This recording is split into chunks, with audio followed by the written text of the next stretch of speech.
subtema é como a igreja protege o nome de Jesus.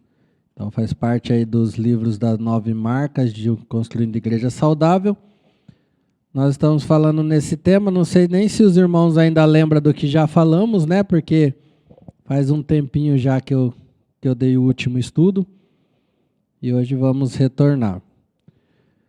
Bem, resumindo o que falamos até agora, nós falamos basicamente que a disciplina na igreja é necessária e que a disciplina da igreja é uma forma de amor, da igreja demonstrar amor pelos seus. Então, resumindo tudo o que falamos até agora é isso. A disciplina na igreja é necessária para proteger o nome de Jesus, a responsabilidade que temos de anunciar o nome de Jesus, e que a disciplina na igreja é uma forma da igreja demonstrar amor pelos seus. Então, faz parte aí do bom andamento do corpo, a disciplina. Hoje nós vamos entrar aqui num ponto que diz quando a disciplina é necessária. Então, se a disciplina é necessária, e se a disciplina é uma forma de amor, então quando é que ela se faz necessária? Tá? E eu tenho um desafio aqui um pouco grande, que é de falar 21 páginas em meia hora, ou 25 minutos agora, porque já gastei 5, tá?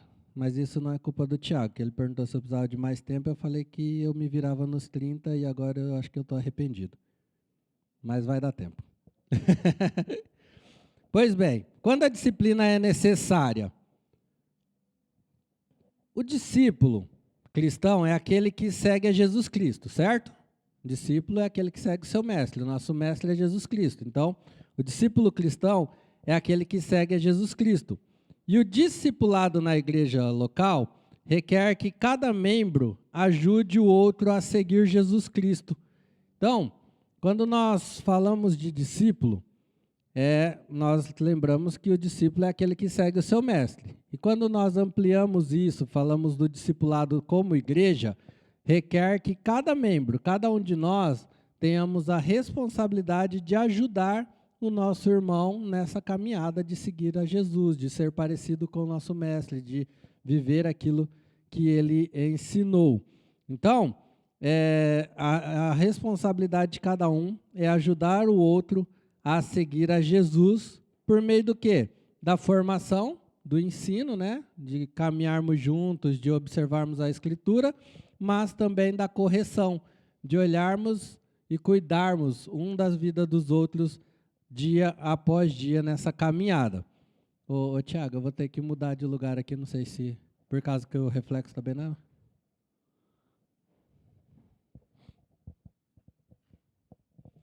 Então, nessa caminhada de ajudarmos uns aos outros a seguir Jesus, nós cuidamos da formação, do ensino, mas nós também cuidamos uns dos outros na correção, ensinando o que é bom e corrigindo o que é mal. Então, nós vamos, como igreja, ensinando uns aos outros o que a palavra de Deus diz, como viver, o que é bom, e também o que a palavra de Deus nos diz sobre o que é pecado, sobre o que é mal, e assim nós vamos exortando e corrigindo uns aos outros. Tá? Então, há a necessidade de ser corrigido. Não deve ser causa de estranheza para nós. Essa necessidade de sermos corrigidos não deve ser uma estranheza. Tipo assim, mas você não é cristão? Mas você não diz que serve a Jesus? Você não é daquela igreja? Você já não é batizado? Então, mas como você está praticando isso? Então, quando acontece de algum irmão pecar, isso não deve ser normal na nossa vida, mas também não deve ser de estranheza. Não deve ser algo assim que nós tratamos como algo que de forma alguma deve acontecer. Nós temos que sempre levar em conta de que nós estamos lutando com essas duas naturezas. Então, a nossa responsabilidade é que os crentes, que cada um, ajudem uns aos outros, para que nós possamos não nos desviar do caminho.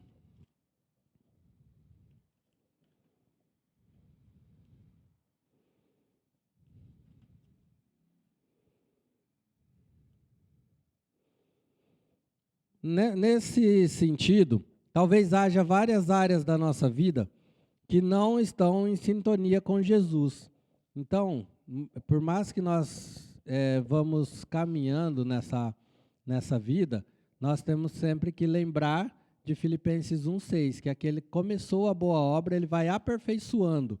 Então, é algo que acontece em duas áreas diferentes. Por exemplo, a obra já está consumada.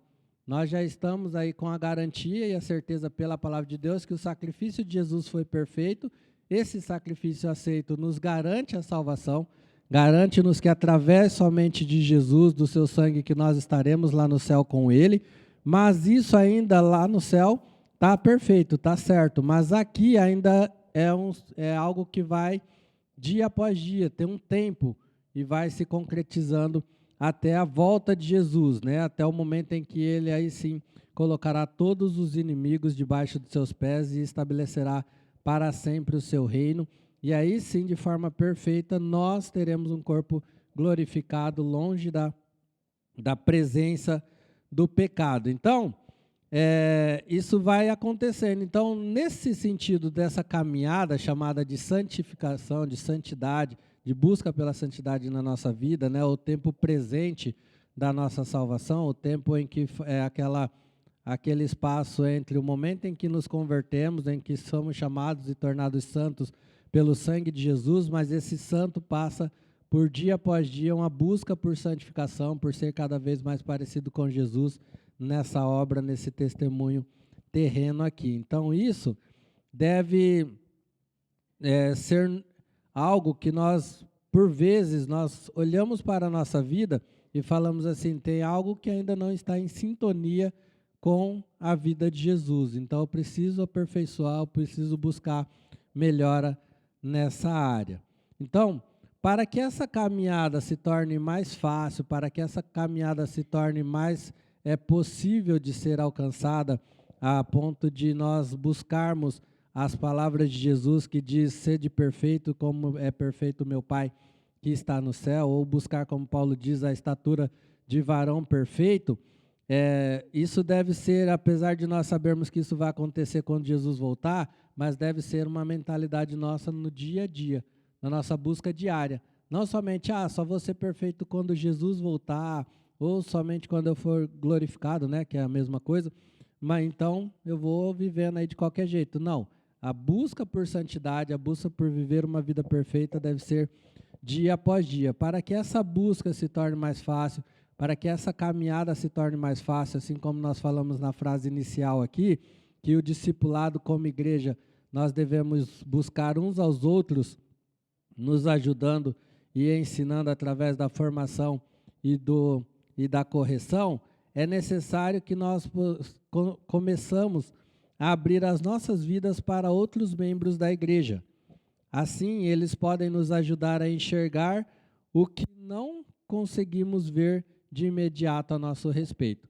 Então, se nós começarmos a compartilharmos uns aos outros a nossa busca, a nossa caminhada cristã, para vivermos como igreja de uma forma que agrade a Jesus, nós começamos a contar uns com os outros para nos ajudar nessa caminhada, e a visão do outro por aquilo que eu vou abrindo a minha vida e buscando para que alguém me ajude a caminhar, torna mais fácil eu olhar as coisas ao meu respeito, algumas coisas que eu preciso mudar.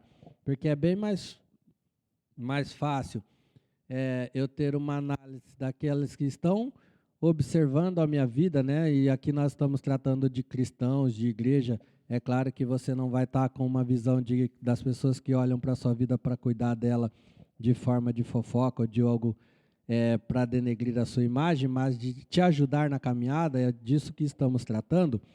Então você vai ter uma visão de alguém que vai te ajudar muito mais fácil naquilo que você precisa mudar, e como igreja também nós vamos caminhar bem mais fácil nessa busca por santidade. Quando devemos dizer que a disciplina da igreja é necessária? Em termos gerais, ela é necessária sempre que um discípulo se afasta do caminho de Cristo ao pecar. Ela é necessária sempre que um abismo se abre entre a vida do cristão e a sua profissão de fé. e os chamados representantes de Jesus deixam de representá-lo. Então, a disciplina na igreja ela se faz necessária sempre que alguém se afasta do caminho de Cristo, pecando, no caso, né? Busca aí uma vida que está contrária à palavra de Deus. E aquele pecado se torna um abismo entre a vida do cristão e aquilo que ele professa como a sua fé. Aquilo que ele diz crer, a sua vida se torna diferente daquilo que ele diz crer. E aí ele deixa de ter o seu testemunho de fé como válido, como representante de Jesus. Tá? Mas, por muitas vezes, a igreja trata essa questão de uma forma assim, pecou, qual que é a prática da igreja? Excomunhão, né? Exclusão do rol de membros, de forma, muitas vezes, direta. E nós vamos ver aqui um pouco como essa disciplina deve ser aplicada nessa questão. Entre a vida cristã, entre um cristão que tem a sua vida com Cristo e o seu pecado, a sua profissão de fé, a sua representação de Jesus aqui na terra, como deve ser aí aconselhado aqui pelo livro, tratado na igreja. Então, quando acontece isso, essa representação de Jesus se torna tão marcante e habitual, né? Na questão da falha, na questão do pecado. A representação de Jesus se torna tão marcante e habitual que a igreja deixa de acreditar que ele é cristão.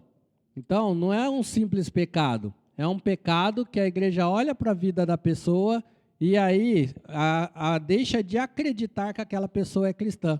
Não é simplesmente porque ela falhou de uma forma que aconteceu um acidente na vida dela, mas aquela prática como pecado faz com que a igreja olhe para essa pessoa de uma forma que deixa de acreditar que ela é cristã.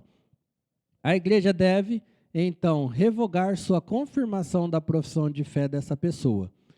Então, a prática, a atitude da igreja deve ser a exclusão nesse caso. O que simplesmente a igreja está dizendo? A igreja não pode mais autenticar a profissão de fé dessa pessoa. Então, ela revoga essa confirmação da profissão de fé.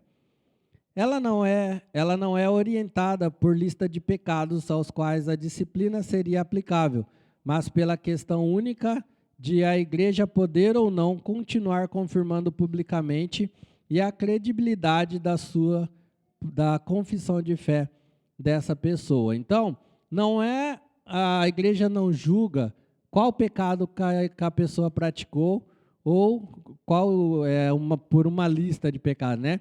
Vamos fazer uma lista aqui. Se alguém praticar esse pecado, é excluído. Se for outro pecado, não. Então, não é o pecado que a igreja julga, mas a atitude da pessoa e a sua confirmação de fé, se a igreja pode ou não continuar testificando a fé daquela pessoa. Então, dentro dessa visão, existem a questão de tipos de pecado que esperamos e pecados que não esperamos. Pecados que se esperam dos cristãos e pecados que nos levam a pensar que a pessoa talvez não seja cristã. A disciplina informal e particular. Então, existem esses dois tipos de visão. Existem pecados que, como nós sabemos que caminhamos entre duas naturezas, né, como João vai dizer lá na frente, né, filhinhos, vos escrevo isso para que não pequeis. Né? Então, a palavra de Deus ela é escrita para que nós não pecamos, nós tenhamos um parâmetro e possamos viver como ela. Mas se acontecer, então, né, o próprio João aqui e a própria escritura em outros textos também vai dizer, pode acontecer. Então, existem pecados que a gente sabe que na nossa vida pode acontecer que nós cometamos, por exemplo, como uma mentira. Não é? O cristão, a mentira tem ali umas 3 ou 4 listas que ela aparece de pecado, que é pecado, é contra a palavra de Deus. Mas acontece de, às vezes ou outra, você escapar e mentir. Tá? Esse pecado, você mentiu ali, ele vai causar algo que você precisa ser excluído da igreja, ou você pode olhar, se arrepender, falar, não, menti, confessar, né? Não, desculpa aí, era mentira, estou retratando e pronto. E aquilo continua normal. O seu testemunho como cristão, a sua prática cristã, a igreja pode continuar testificando a sua fé. Diferente de alguém que insiste e vive uma vida de mentira constantemente. Aí a igreja tem que olhar para a vida da pessoa e falar assim, não, não dá. Aí a sua fé tem que ser aí revogada, a sua confissão de fé, a autenticação da igreja. Então existem esses dois tipos de visão nessa questão de pecado. Disciplina na igreja formal, ou excomunhão, ou exclusão do rol de membros, é aconselhável quando o indivíduo ultrapassa essa linha entre o primeiro, né, que é um pecado que a gente pode até esperar que um cristão cometa, e o pecado que nós não esperamos, ou um pecado de escândalo maior. Então a disciplina ou a exclusão na igreja é aconselhável quando ultrapassa essa linha do primeiro aí para o segundo.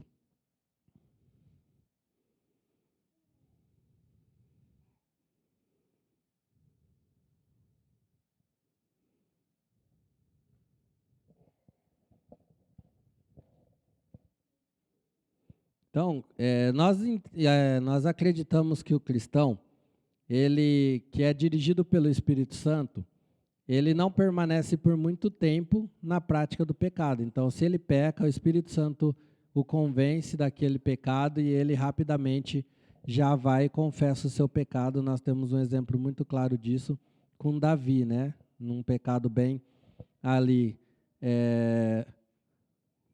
amplo, e que ao ser confrontado, ele rapidamente foi até Deus e confessou o seu pecado. Então, na vida do cristão também é assim. Ele que tem o Espírito Santo habitando nele, ele é dirigido pelo Espírito Santo e ele acaba fazendo o que é certo. Ele pode até pecar, mas ele rapidamente se arrepende daquele pecado, confessa e volta aos caminhos de Jesus.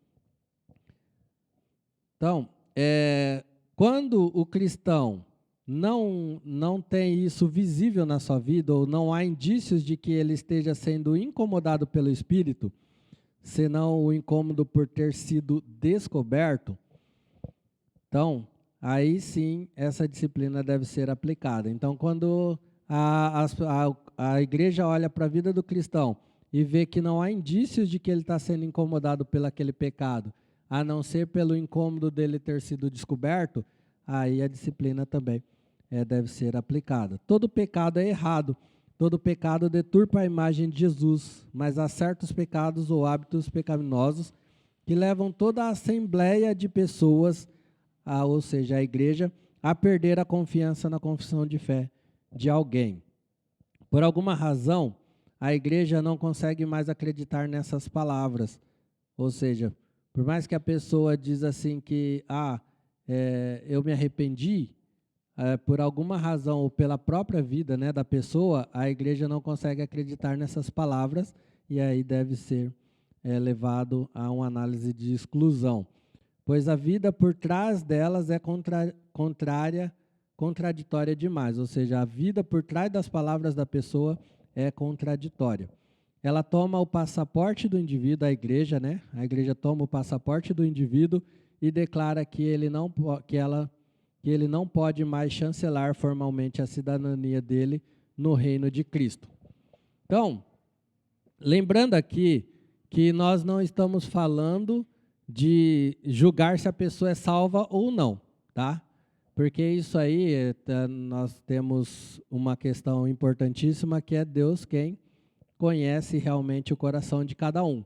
Mas nós estamos falando aqui do que a palavra de Deus ensina a igreja a observar, ou seja, a vida, os frutos da pessoa, observar essas situações. Então, o que a igreja está fazendo? Ela está ali dizendo, não posso mais testificar que você faz parte do reino de Deus, que você é testemunha do reino de Deus, que você é um embaixador de Cristo aqui, alguém que está aqui responsável por carregar o nome de Jesus. E a igreja simplesmente pega e toma o passaporte do indivíduo, né, figuradamente falando. da sua cidadania do reino dos céus, tá? Então, a igreja deve fazer essa análise, deve tomar essa atitude quando não há indícios de arrependimento na vida da pessoa.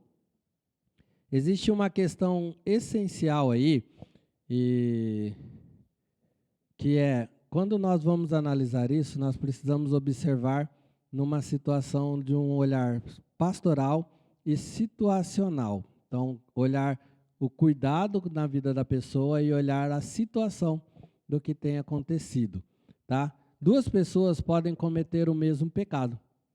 Duas pessoas diferentes podem cometer o mesmo erro e ter a atitude ou a reação da igreja ou as consequências daquele erro de forma diferente, tá? Eu estava lendo essa parte, eu lembrei de uma situação lá na empresa, né? Não comigo, mas o que aconteceu. Por exemplo, descendo a Coronel Marcondes ali, perto da Ápia, tem um semáforo. E o motorista desceu com o ônibus ali e passou direto no sinal vermelho. Passou direto, foi embora. Não vinha carro nenhum, tranquilo, tomou uma multa, vai pagar a multa, né? Que tem câmera no ônibus, e beleza. Outro motorista, não no mesmo dia, né? Fez a mesma coisa. Foi semana retrasada.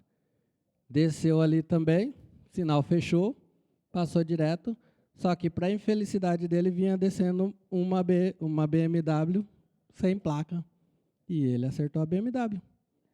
O mesmo pecado, consequências diferentes. Ok? Então, qual que é a questão? A questão que a igreja analisa é o âmbito, o que aquele pecado atingiu. Então, de forma particular, o que Jesus nos ensina em Mateus? Ele vai nos ensinar aqui, se uma pessoa pecou contra você, vamos supor que um pecado que exige perdão. Vai lá na pessoa, conversa com ela, chama a pessoa para conversar. Se a pessoa resolveu conversar, conversa com ela, né? Resolveu ali, pronto, acabou. Agora, se ela não te ouviu, você leva mais 2, 3, leva e vai até levar à igreja, tá? Agora, em outra situação, se um pecado atingiu algo mais amplo, atingiu a sociedade, por exemplo, né? 1 Coríntios capítulo 5, aquele rapaz que estava tendo relações com a sua madrasta, então deve ter outra atitude diferente. O pecado ele deve ser tratado no âmbito em que ele aconteceu. Então, se aconteceu de forma particular, resolveu ali, pronto, houve arrependimento, vida que segue. Se atingiu a igreja chama a pessoa, resolve, houve arrependimento, houve frutos de arrependimento, resolvido. Aconteceu de uma forma mais ampla, tornou escândalo, foi para a sociedade, vai analisar o testemunho da pessoa e tomar a atitude dessa forma também. Tudo exige uma situação e pode ser que aconteça duas situações, duas causas ou resoluções diferentes de um mesmo pecado. Então, é o que a gente mais ouve, né? Não aqui na nossa igreja, mas de forma geral entre os cristãos. Ah, mas aconteceu isso comigo e reagiram desse jeito. Já fulano fez tal coisa e reagiram de outro jeito. Aí você está conversando com a pessoa, você vê que nenhum houve fruto de arrependimento e no outro não. Por isso a atitude diferente. Certo? Outra coisa que nós precisamos analisar é, a pessoa tem quanto tempo de conversão? A pessoa é neófito na fé? Porque um neófito na fé tem bem mais possibilidade de errar do que uma pessoa que tem mais experiência, de ter mais tempo na fé. Então, pode-se esperar que um neófito tropece em grandes pecados com mais frequência do que um cristão mais maduro, né? Não quer dizer que tempo de fé diga que a pessoa também é um cristão maduro. A pessoa pode viver 50 anos na igreja, mas não pegar na Bíblia para ler, nem estudá-la durante todo esse tempo, não vai adiantar nada. E uma pessoa ter ali 1 mês, 2 meses, 1 ano de conversão e estar buscando a sua vida na palavra de Deus e ter muito mais maturidade. Então, a questão é a maturidade que a pessoa vai buscar na palavra de Deus. Esperamos que o novo e o velho homem, de fato, travem batalhas em um contra o outro e reconhecemos que circunstâncias diferentes, como idade na fé e tempo de aprendizado, possam conferir vantagens um ou a outro em qualquer ocasião. A disciplina na igreja nunca é apenas uma questão de qual é o pecado. Então, nós não levamos em conta qual é o pecado, mas o fruto que aquele pecado está causando na vida da pessoa e o que vai produzir a correção daquela pessoa, como ela vai reagir à correção. Envolve avaliar a dinâmica entre a declaração de arrependimento geral da pessoa e os pecados que pesam contra essa declaração, colocando-a em prova. Então, eles deveriam considerar os indícios. Um minuto. Eles deveriam considerar os indícios, os diferentes lados da história e as circunstâncias atenuantes. Não deveria haver pressa para chegar a um veredito. Então, aqui ele está falando o quê? Da atitude da igreja. Jesus ensinando ali em Mateus, ele diz que não deve haver pressa para se chegar a um veredito.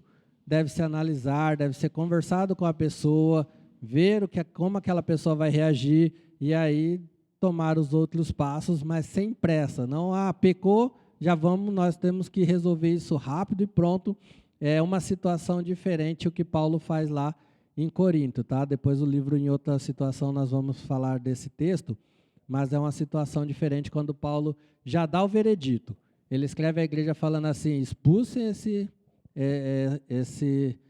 esqueci a palavra que ele usa ali, mas esse perverso de diante de vocês. Então, ele já dá o veredito, é outra situação diferente, mas nas palavras de Jesus aqui, e no dia a dia, nós precisamos não ter pressa para resolver as situações, mas analisar a situação e analisar como tratar aquela situação.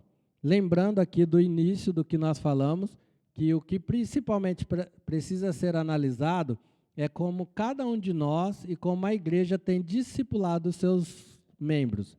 Tá? Como nós estamos cuidando uns dos outros, ou nós vivemos uma vida cristã individual, cada um vai cuidando da sua e a gente simplesmente vai corrigindo de forma errônea quando algum cristão peca, mas nós não temos ajudado ele a caminhar. Mas quando nós vemos que ele tropeçou, nós somos rápidos em puni-lo. Então nós precisamos analisar a responsabilidade de cada um de nós para ajudarmos os nossos irmãos a caminhar como discípulos de Jesus Cristo. A medida pela qual as 2 ou 3 testemunhas, e por fim a igreja, deve medir o pecado ou o hábito pecaminoso é simples. A pessoa se recusa repetidamente a se arrepender, de tal modo que a sua profissão de fé já não é mais crível e confiável. É simples a análise da igreja no ponto final. A pessoa se recusa a se arrepender, é isso? Então, a sua confissão de fé não é mais crível e nem confiável, e a igreja toma a atitude, porque essa pessoa ela se agarra ao próprio pecado com tanta força que ele se sobrepõe a todas as outras declarações de fé. Tá? Eu vou rapidamente ler aqui alguns pontos também que devem ser analisados pela igreja nessas atitudes, além desses que falamos. Então, há quanto tempo o indivíduo é cristão? As perguntas que a igreja deve fazer antes de tomar uma decisão de excluir alguém. Há quanto tempo o indivíduo é cristão? Que ensinamentos ele recebeu? O pecador admite que sua atitude foi errada? Ele parece estar genuinamente consternado com o próprio pecado ou há um tom de contrariedade em sua confissão? Ele confessou de prontidão ou tivemos de arrancar as informações dele? Ele foi imediatamente honesto sobre todos os pecados ou tivemos de desenterrá-los um a um? É possível que ele ainda esteja escondendo informações? Isso se tornou um padrão? É uma característica dele? Ele se predispõe à correção? Ele recebe bem os conselhos para lutar contra o pecado ou os rejeita, convencido de que sabe qual é a melhor maneira de lidar com ele? Enquanto conversamos sobre seu pecado, Ele parece estar do nosso lado, contra o pecado, ou se coloca na defensiva. Em outras palavras, ele está dizendo, sim, você tem toda a razão, é terrível. O que eu posso fazer? Ou, é tudo bem, ok, vamos ver. Existem aspectos da vida pessoal ou do histórico familiar dele que tornam o pecado não menos grave, mas mais provável. Ele foi levado a pecar por outros em quem confiava razoavelmente? Então, essas são algumas perguntas também que nós devemos fazer quando vamos analisar uma atitude que devemos tomar como igreja.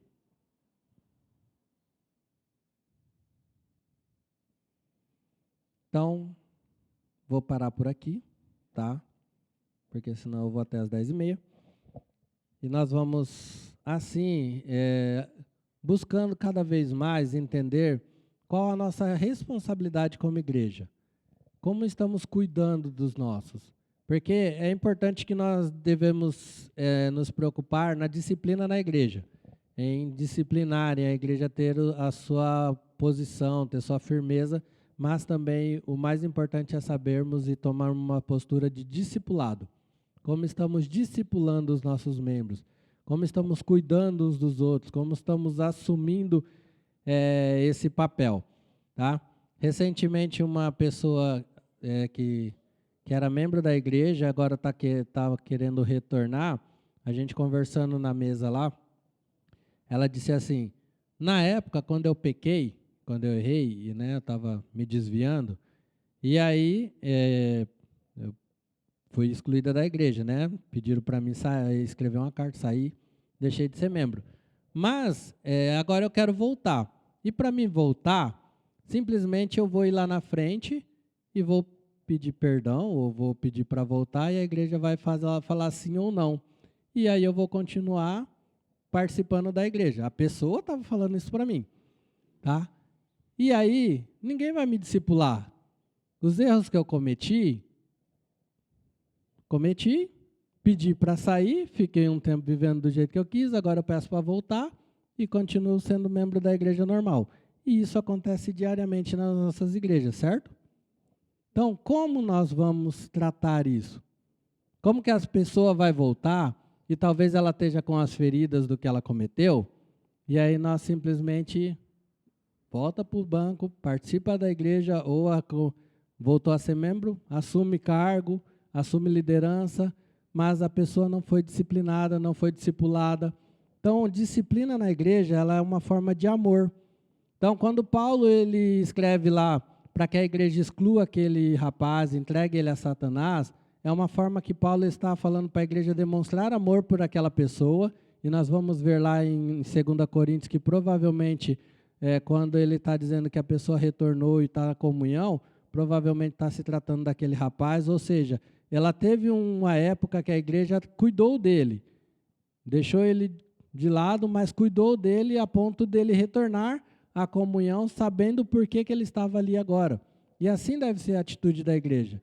Às vezes nós temos que chegar ao ponto de tirar a pessoa do hall de membros, e isso nós não estamos falando que ela não vai mais para o céu, mas nós estamos tratando dela, porque nós olhamos para a vida dela e falamos assim, nós simplesmente não podemos mais testificar que você é uma representante do reino, ou seja, você não pode sair por aí cometendo seus pecados sem arrependimento e dizendo que você faz parte da igreja ou parte do reino de Cristo, levando o nome de Cristo, mas nós vamos cuidar de você. Nós vamos caminhar com você para que você retorne e entenda que Jesus Cristo tem que ser o Senhor na sua vida e tem que ser o Senhor da igreja da qual você faz parte. Então, nós precisamos analisar como estamos tratando a disciplina na igreja e nós vamos continuar em outra oportunidade. Amém? Vamos nos colocar em pé, cantar.